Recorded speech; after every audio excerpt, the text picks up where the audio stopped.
TRT SGT 10th class biology first lesson page number 14 textbook page number 14 కస్కుటాలో పరాన్నజీవ పోషణ కస్కుటాలో పరాన్నజీవ పోషణ బంగారు తీగ లేదా డాడార్ అనే మొక్క కస్కుటా అనే ప్రజాతికి చెందిన ఆకులు లేకుండా తీగలుగా చుట్టుకుంటూ పెరిగే పత్రరహిత పరాన్నజీవ మొక్క.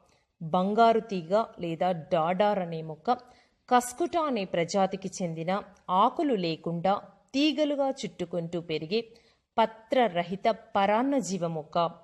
కస్కుటా ప్రజాతి కన్వాల్యుయేసి కుటుంబానికి చెందింది. కస్కుటా ప్రజాతి కన్వాల్యుయేసి కుటుంబానికి చెందింది. కస్కుటా ప్రజాతి కన్వాల్యుయేసి కుటుంబానికి చెందింది. కస్కుటా ప్రజాతిలో దాదాపుగా 170 రకాల తీగ మొక్కల జాతులు ప్రపంచవ్యాప్తంగా సమశీతోష్ణ ఉష్ణమండల ప్రాంతాల్లో వ్యాపించి ఉన్నాయి. కస్కుటా ప్రజాతిలో దాదాపుగా 170 రకాల తీగ మొక్కల జాతులు ప్రపంచవ్యాప్తంగా సమశీతోష్ణ ఉష్ణమండల ప్రాంతాల్లో వ్యాపించి ఉన్నాయి. చాలా జాతులు వాటి అతిదేయి మొక్కలతో సహా కొత్త ప్రాంతాల్లోనికి ప్రవేశించాయి.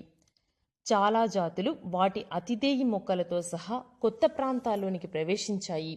బంగారు తీగ లేదా డాడార్ అని పిలువబడే ఈ మొక్కలో పత్రహరితం ఉండదు. బంగారు తీగ లేదా డాడార్ అని పిలువబడే ఈ మొక్కలో పత్రహరితం ఉండదు. కస్కుటా రిఫ్లెక్సా అనే మొక్కలో చాలా తక్కువ మొత్తంలో పత్రహరితం ఉంటుంది. కస్కుటా రిఫ్లెక్సా కస్కుటా రిఫ్లెక్సా కస్కుటా రిఫ్లెక్సా అనే మొక్కలో చాలా తక్కువ మొత్తంలో పత్రహరితం ఉంటుంది. ఇది సూషకాల ద్వారా ఆహారాన్ని సేకరిస్తుంది. హాస్టోరియాలు వేళ్ల మాదిరిగా ఉండి అతిదేయి కణజాలంలోనికి చొచ్చుకొని పోతాయి. హాస్టోరియాలు వేళ్ల మాదిరిగా ఉండే నిర్మాణాలు. ఇవి అతిదేయి కణజాలంలోనికి చొచ్చుకొని పోవటానికి ఉపయోగపడతాయి. ఒక్కొక్కసారి అతిదేయిని చంపేస్తాయి కూడా. హాస్టోరియాలు ఒక్కొక్కసారి అతిదేయిని చంపేస్తాయి కూడా. డాడార్ కాండం సన్నగా, పొడవుగా, నారింజ, లేత గులాబీ, పసుపు లేదా గోధుమ రంగులో కానీ ఉంటుంది. డాడార్ యొక్క కాండం సన్నగా, పొడవుగా, నారింజ, లేత గులాబీ, పసుపు లేదా గోధుమ రంగులో కానీ ఉంటుంది. డాడార్ పుష్పాలు బుడిపెల రూపంలో గుంపులు గుంపులుగా ఉంటాయి. డాడార్ మొక్క యొక్క పుష్పాలు బుడిపెల రూపంలో గుంపులు గుంపులుగా ఉంటాయి. పసుపు లేదా తెలుపు రంగులో ఉండే ఆకర్షక పత్రాలు ఉండే తమ్మెలు. ఆకర్షక పత్రాలు పసుపు లేదా తెలుపు రంగులో ఉండే తమ్మెలు. సంయుక్త ఆకర్షక పత్రాలు గంటాకారంలో ఉంటాయి. సంయుక్త ఆకర్షక పత్రాలన్నీ కలిసి సంయుక్త ఆకర్షక పత్రం ఏర్పడుతుంది. ఇది గంట ఆకారంలో ఉంటుంది. పత్రాలు సన్నని పొలుసుల మాదిరిగా క్షీణించి ఉంటాయి. డాడార్ మొక్కలో పత్రాలు సన్నని పొలుసుల మాదిరిగా క్షీణించి ఉంటాయి. పత్రహరితం ఉండదు కావున అవి సన్నని పొలుసుల మాదిరిగా ఉండి క్షీణించి ఉంటాయి. డాడార్ విత్తనం మొలకెత్తేటప్పుడు అంటువేరు ఏర్పడుతుంది. డాడార్ మొక్క విత్తనం మొలకెత్తేటప్పుడే అంటువేరు కూడా ఏర్పడుతుంది. తరువాత సన్నని పొడవైన కాండం సర్పిలాకారంలో ఎదుగుతూ అతిదేయి మొక్కను చేరే వరకు పెరుగుతుంది. డాడార్ విత్తనం మొలకెత్తేటప్పుడే అంటువేరు ఏర్పడుతుంది. తరువాత సన్నని పొడవైన కాండం సర్పిలాకారంలో ఎదుగుతూ అతిదేయి మొక్కను చేరే వరకు పెరుగుతుంది.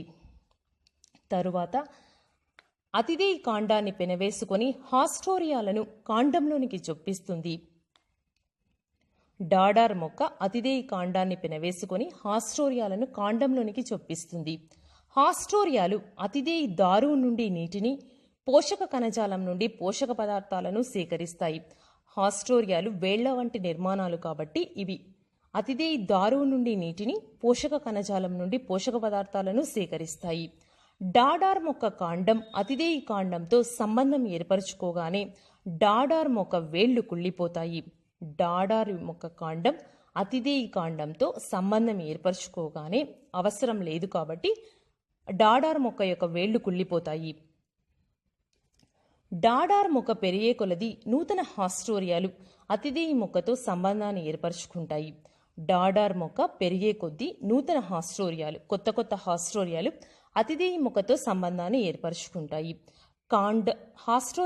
డాడార్ మొక్క యొక్క కాండం తీగలాగా అతిదేయి మొక్కను చుట్టి మెలికలు తిరిగిన తర్వాత పక్కనున్న మరొక కాండాన్ని చుట్టి పెనవేసుకొని పోవటం వల్ల అతిదేయి మొక్కపై మొత్తం వలమాదిరిగా ఆక్రమించి జాలాకారంలో కనబడుతుంది.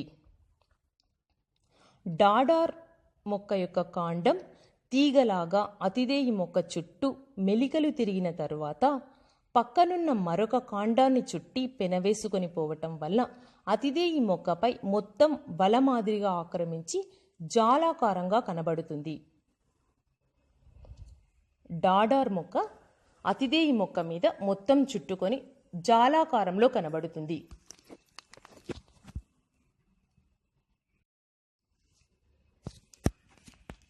TRT SGT 10th class biology first lesson page number 14 text book page number 14 కస్కుటాలో పరాన్నజీవ పోషణ.